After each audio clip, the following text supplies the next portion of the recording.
Hello বন্ধুরা, welcome to my channel. কেমন আছো তোমরা সবাই? আমরা খুব ভালো আছি।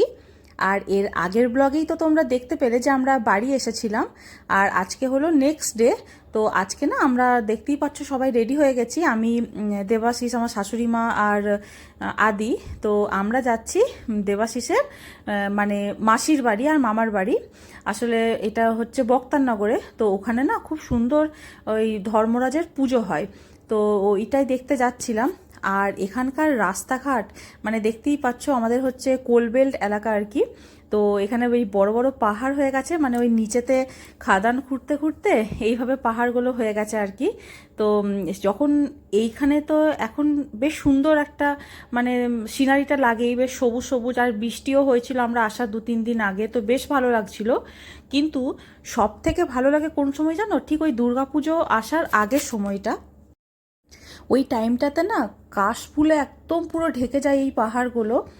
আর একদম এত সুন্দর লাগে যেন মনে হয় পুরো বরফ পড়েছে। তো ওই টাইমটা আসলে আমরা যখন আসি পুজোতে বাড়ি, তো তখন কিন্তু দারুণ লাগে। আর এই যে আমি শাড়ি পরেছিলাম, আর ও তো আদি তো আমার কোলে পুরো শুয়েই পড়েছিল, মানে এত গরম। আর আমরা তো পুরো একদম ওই 4টে নাগাদ বেরিয়ে পড়েছিলাম দুপুরবেলাতে। বাইরে তো রোদ গরম অসম্ভব ছিল, আর দুপুরে ওর ঘুমটা পুরোপুরি হয়নি।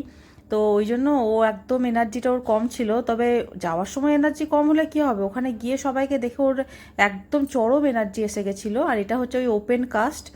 আর ওই যে ও এখন দেখছো ঠাম্মির কোলে বসে বসে সব কিছু আর কি, আর জিজ্ঞেস করছে এটা কি ওটা কি।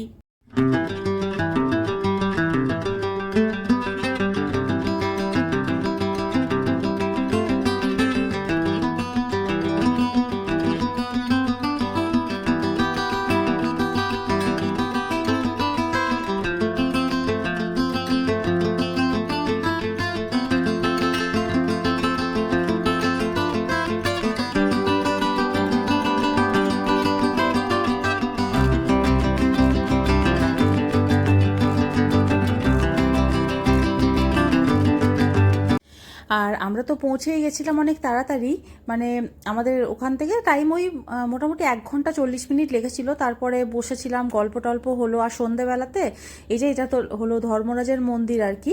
তো কি সুন্দর করে সাজিয়েছিল। আর এই সময় মন্দিরটা একটু ফাঁকা ছিল। তো আমি এসেছিলাম দেখতে আমার শাশুড়ি মায়ের সাথে। আর এখানে না এই যে ভেতরে শিবলিঙ্গ ছিল 3টে। আর এই যে ভেতরে রয়েছে, এইখানেই ধর্মরাজ ঠাকুর আর কি আছেন। তো এটা বছরে ওই একবারই খোলা হয়, মানে এই সারা বছরে ওই একটা বাড়ি, মানে কালকে ওইটা আগের দিন খোলা হয়েছিল, নিয়ে চান করানো হয়েছিল। আবার কিন্তু ওনাকে বন্ধ করে রেখে দেওয়া হয়েছে, এটা সবাই দেখতে পায় না। মানে ওই দিনই যারা আসবে শুধু তারাই ঠাকুরের দর্শন করতে পারে। আর এখানে এই ধরনের রিচুয়ালস আছে আর কি, এই যে সবাই এভাবে যাবে। আর মানে এটা হচ্ছে এখানকার রিচুয়ালস। তো আমি কোনোদিন দেখিনি এখানকার পুজো, তাই এবার আমি দেবাশিসকে বলেছিলাম যে যখন এই টাইমে বাড়ি যাচ্ছি, আর শুনেছি যে তোমার মাসির বাড়ির ওখানে আর মামার বাড়ির ওখানে এরকম পুজোটা খুব ভালো করে বড় করে হয়, তাহলে আমি দেখতে যাব। তার জন্যই আমরা এসেছিলাম। আর বেশ ভালো লাগছিল দেখতে, মানে এখানে অন্য রকমের সব রিচুয়ালস, আর সবাই ঢাক বাজিয়ে বাজিয়ে এইভাবে যাচ্ছিল। বেশ মেলাও বসেছিল। আর এই ধর্মরাজের পুজো তো আমার শ্বশুরবাড়িতেও হয়।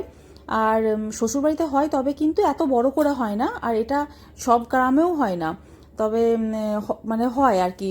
কিন্তু এখানে বেশ সন্ধেবেলাতে মেলা টেলা বসে, 3-4 দিন ধরে হয় পুজো।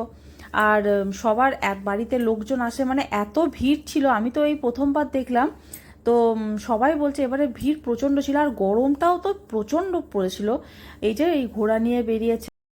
আর আমরাও এইভাবে বাড়ির বাইরে দাঁড়িয়ে এইভাবে দেখছিলাম, প্রসেশন বেরোচ্ছিল একের পর এক। আর সকলেই বাড়ির নিজের নিজের বাড়ির বাইরে দাঁড়িয়েছিল। আর আদিত্য কোনো পাত্তাই ছিল না, আসলে ও দেবাশিসের সাথেই ঘুরছিল। আসলে এখানে যে দাদাটার সাথে আমরা এসেছিলাম বাড়ি, তো ওই দাদার বাড়িও এখানে বক্তারনগরে, তো ওদের সাথে দেখা করতে গেছিলো। আর এই যে আমরা সবাই দাঁড়িয়েছিলাম, আমি আমার শাশুড়ি মা, মাসি শাশুড়ি, বৌদি, দিদি, সবাই এখানে দাঁড়িয়ে দাঁড়িয়ে দেখছিলাম। আর এখানে দেবাশিসের মামার বাড়ি মাসির বাড়ি দুটো পাশাপাশি আছে। আর আমার তো বিয়ের পরে ওই একবার এসেছিলাম আমি, বিজয়া দশমী, এই না সরি দশমী না, আমি বোধহয় ওই সপ্তমীর দিন এসেছিলাম দেখা করতে, তারপর থেকে আর তো আসাই হয়নি, তারপরে এই এলাম। আর আসলে দূরে থাকি তো, তো তার জন্য সব সময় হয়ে ওঠে না। তো আমি এবারে ভেবেই এসেছিলাম যে যখন আমি পুজোর টাইমে যাচ্ছি তখন আমি একবার যাব।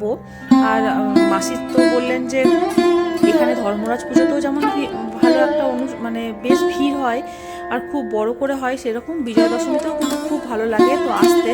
তাই এবছর চেষ্টা করবো বিজয়া দশমীতে একবার যাওয়ার ওখানে।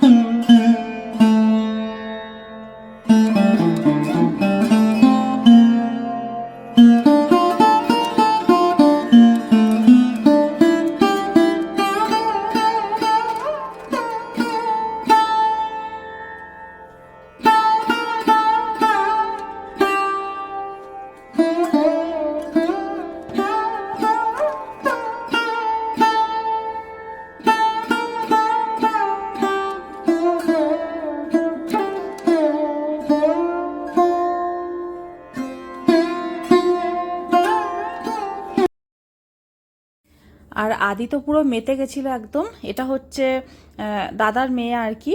তো ওরা দুজন বসে বসে খেলছিল, আর ও যেখানেই যাবে সেখানেই কিন্তু ও মেতে যাবে একদম। প্রথমে তো খুবই একটা মানে মুখটা স্যাড স্যাড করে এসেছিল যে খুব ক্লান্ত আর কি, কিন্তু এখানে এসে ওর এত ভালো লেগেছে। তো আমার শ্বশুরমশাই তো আসেননি এখানে, তো আমরা সবাই বলছি যে এবার চল বাড়ি, খাওয়া দাওয়া হয়ে গেছিলো। তো বলছে তখন যে না না আরেকটু থাকি, আরেকটু খেলে নিই। তো ওরা দুজন মিলে বেশ খেলছিল, আর এই যে খেলনাগুলোকে সব মেলা থেকে কিনে এনেছিল দুজনে। আর আর আসলে কি দেখা হয় না তো কাউরির সাথে, অনেকটাই দূরে থাকে আদি, তো তার জন্য ওরও খুব ভালো লেগেছিল আজকে এসে। তো ব্যাস আমরাও এবারে বাড়ি ফিরছিলাম রাত্রেবেলাতে, আর অনেকটাই প্রায় রাত হয়ে গেছিলো, 11:30 বেজে গেছিলো বাড়ি ফিরতে ফিরতে। আর আজকের ব্লগটা তো আমি এখানেই শেষ করব। আর আমার ভিডিওগুলো যদি তোমাদের ভালো লাগছে তাহলে প্লিজ আমার চ্যানেলটাকে সাবস্ক্রাইব করো। তোমাদের সাথে আবার দেখা হবে নেক্সট ভিডিওতে, ততক্ষণের জন্য বাই, গুড নাইট, ভালো থেকো।